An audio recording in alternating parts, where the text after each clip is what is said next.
Good morning again. For our time for all ages today, I invite you to stay in your seats. I look forward to a time when everyone is back in the building and our religious education classes are as well, and I can invite our children to join me up front. But for today, I invite you to stay where you are.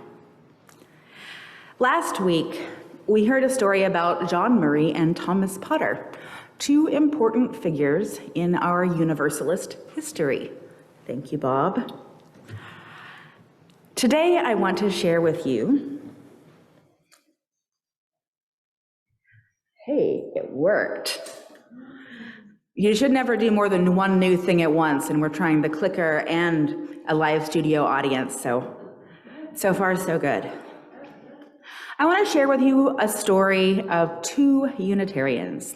One a king, John Sigismund, and one a preacher, Francis David.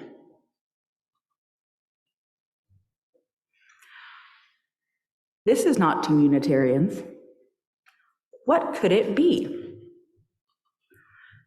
If we stood it up, maybe there's a column.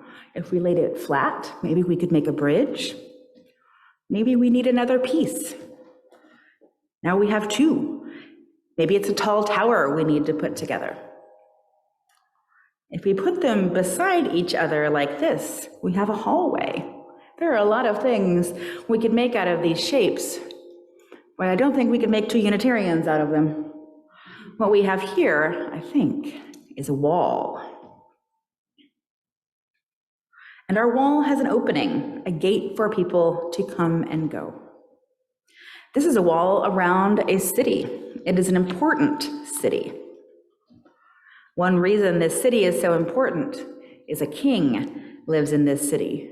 His name is John Sigismund, and he had many important decisions to make, as kings often do. He decided who could come in the city gates and do business. He made decisions about which crops were grown outside the city. The king had to make laws to protect the people in the city and help them to be happy. It was an exciting time. There were many churches and religions in the king's country. They shared many ideas about God, but they also disagreed about how God spoke to people and cared for them and how people could best show God that they loved God. Sometimes people fought about those differences. Sometimes people from one church would even hurt or kill people from another church.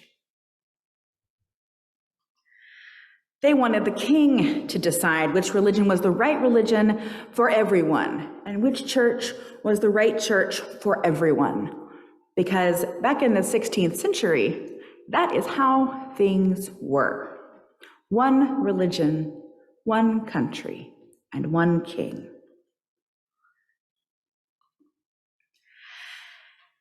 The king knew the fighting couldn't go on, and he knew that people expected him to decide what the right thing to do was. And he also knew, because he was a wise king, that he needed some help from others. So he invited ministers from 3 of the churches to come and help him decide. The king asked the first minister how he would have cities in the entire kingdom. And the minister from that church answered that he would have it look like this, with his church inside the walls and protection, and all the other churches left outside. The king thought about what the minister said. And then he asked the second minister how he would have cities in the entire kingdom look like. And if you can guess, the minister from that church answered that he would have it look like this, with his church in the center and protected by the law and the king, and all the other churches left out. And the king thought about this, and then he asked the third minister how he thought cities throughout the kingdom should look.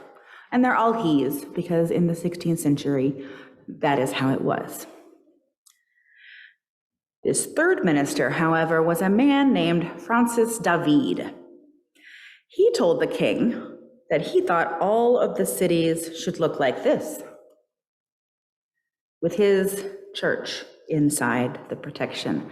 But then he said, I think they should also look like this, with other churches. And then he said, they should also look like this. And they might even look like this, with all different churches worshiping together and safe. This, Your Majesty, is how your cities should look if you love your people and if you want peace. King John Sigismund liked what that third minister, this Unitarian minister, had to say. He declared that not only would his cities look like this, or his cities look like this if you're on Zoom, it's the other way. That's look like this. His church, the king's church, would be the Unitarian church. The king said, I hereby issue an edict of religious toleration. I proclaim that every person can follow the religion of their own choosing. No one shall be reviled for their religion by anyone. He asked Francis David, the Unitarian minister, to remain as his court preacher. Now, this is not quite the end of the story. John Sigismund, unfortunately, died very young, at 31, and after his death, Unitarians were not always tolerated by the rulers to come. And Francis David was even sent to prison for his ideas, for the crime of innovation. That is literally the charge that he was imprisoned for, innovation. But because of King John Sigismund and Francis David, Unitarianism took hold in Transylvania, where it is strong today. Unitarianism began with beliefs in the unity of God, but it also came to stand for religious freedom and tolerance. This edict was one of the very first times in European history that all people of all faiths could be in one place without fear of persecution. And we carry that pride with us in this story from our own heritage.